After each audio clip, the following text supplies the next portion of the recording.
Assalamu alaikum wa rahmatullah. Da farko sunana AMALIKCYBER. Insha Allah a wannan bidiyon za mu nuna muku yadda za ka samu space ga wayarka ta Andriod ba tare da ka goge bidiyo ba ko hoto ko music. Da farko bari mu fara nuna muku space din muku. Ba mu shiga cikin Yadda. Bancin Yadda mu ta bude sai mu diba kun ga space din mu yana 1.13 gig ko yawa kun ga yadda yake ga nan ne ya ja 1.13 gig to ba tare da mun goge komi ba insha Allah za ku yi space din mu ya karu. Bari mu nuna muku yadda za mu abu. Da harko sai ka diba duk wani application din da ka kai yawan shiga to shi wannan application din yana jama data. To yadda zaka goge wannan data din da ta cika ma memory kamar yanzu sai mu diba kamar nan sahihul buhari sai ka mace shi haka sai ka diba inda an rubuta application sai ka shiga nan ne storage sai ka latsa nan ne clear data. Kaga mun goge total 24 sai ka ƙara shiga wani application kamar yanzu sai mu diba sahihul muslim shi ma sai mu mai haka to sai mu ƙara shiga sai mu yi nan clear data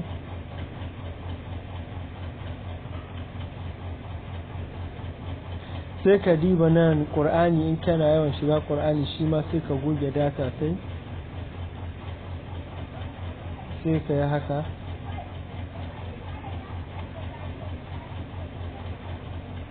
sai ka diddiba abubuwan da kaka yawan shiga kamar bitmap sai ka yi haka ita ma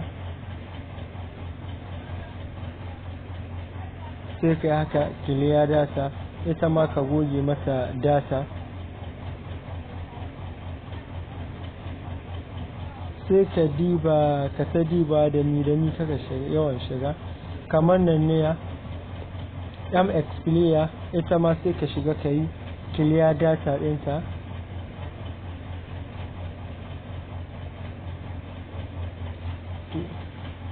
ba mu son bidiyon yayi tsawo amma shi WhatsApp gaske mai haka ne saboda in kama WhatsApp komi naka zai goge ciki irin abubuwan da ka san ba wani abu bane mai amfani gare ka kwarai amma shi Facebook kana iya mai opera ma ita ma kana iya mata sai ka shiga haka yanzu ko da zamu koma za ku ga space din ya karu mun ka koma can ta Yadda saboda mun rarrage abubuwa to sai ka bi duk wani application ɗinka sai ka goge sai ka kyale WhatsApp kawai ko TikTok shi ma kana iya goge shi. Bar mu shiga nan shi ma mu goge data sai mu gani ko da shi ma ba yawan shiga sai muke ba babu wata data. To haka za ka yi ma kowane application in ka koma za ka ga ka samu space. Bari mu koma cikin Yadda din mu gani kun ga mun koma cikin Yadda da muna da 1.13 gig ko yanzu bari mu koma mu gano a gare mu cikin ba mu goge su abubuwa masu yawa ba. Kun ga yanzu da yana ja yanzu kuma ga yana har ya canza kala muna da 1.34 gig. To haka za ka yi ka goge komi na wanda adda nauyi ga application ɗinka sai ka yi masu gaba ɗaya haka za ka samu space kana iya samun 2 gig space kana iya samun 3 gig space. Haffo in wayarka tana da babban memory. A haka mun ka kawo ƙarshen bidiyon in wanga shi a farkon zuwan ka muna son ka muna subscribing kuma kai muna liking yadda bidiyon zai yaduwa kowa ya gani. Ka taimaka kai muna liking yadda yan uwa kowa da kowa zai gani su ohana. Mun gode da kallon wannan video.